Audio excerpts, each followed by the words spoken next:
జ్యోతిషాస్త్రరీత్యా ద్వాదశ రాశుల్లో 12వ రాశి అయినటువంటి మీనరాశి మిత్రులారా, మీరు పూర్వాభాద్ర నక్షత్రం 4వ పాదం, ఉత్తరాభాద్ర నక్షత్రం 1, 2, 3, 4 పాదములు, రేవతి నక్షత్రం 1, 2, 3, 4 పాదాలకు సంబంధించిన మీరు మీనరాశి వారిగా పరిగణించబడుతున్నారు. ఈ నెల మీకు ఎలా ఉంది? శుభాశుభపడతాలంటే ఆరోగ్యం పట్ల శ్రద్ధ వహించండి.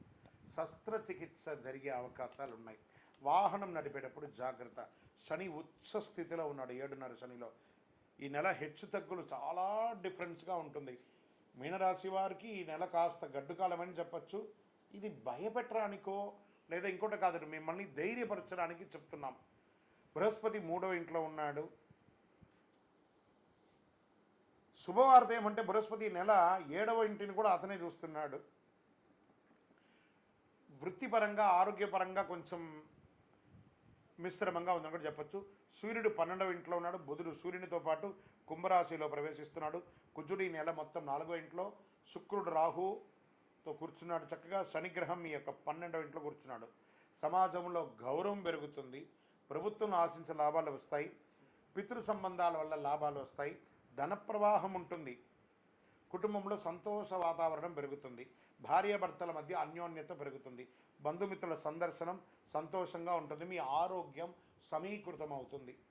కొందరికి ఇల్లు భూమి కొనుగోలు చేసే అవకాశం మాస ద్వితీయంలో ఉంటుంది. నూతన ప్రయత్నాలు విజయం చెప్పచ్చు. శత్రువుల యొక్క వేధింపు తగ్గుతుంది. భార్య లేదా కుమార్తె వంటి మహిళల ద్వారా మీ ప్రయత్నాలు అద్భుతంగా సహకరిస్తారు. ఈ నెల ఖరీదైనటువంటి నగలు వస్తువులు కాస్త మిస్ప్రాపర్ లేదా ఎక్కడైనా దారిపోయే అవకాశాలు ఉన్నాయి. జాగ్రత్త. శారీరక ఆరోగ్యం మెరుగవుతుంది.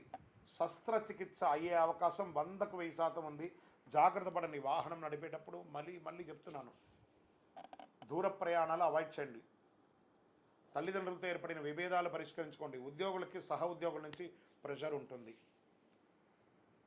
పదోన్నతులు వాయిదా పడే అవకాశాలు కనబడుతున్నాయి. వ్యాపారాల్లో పురోగతికి చాలా కష్టపడాలి. అమ్మకాలు లాభాలను ఆశించినంత గొప్పగా ఉండకపోవచ్చు. జాగ్రత్త.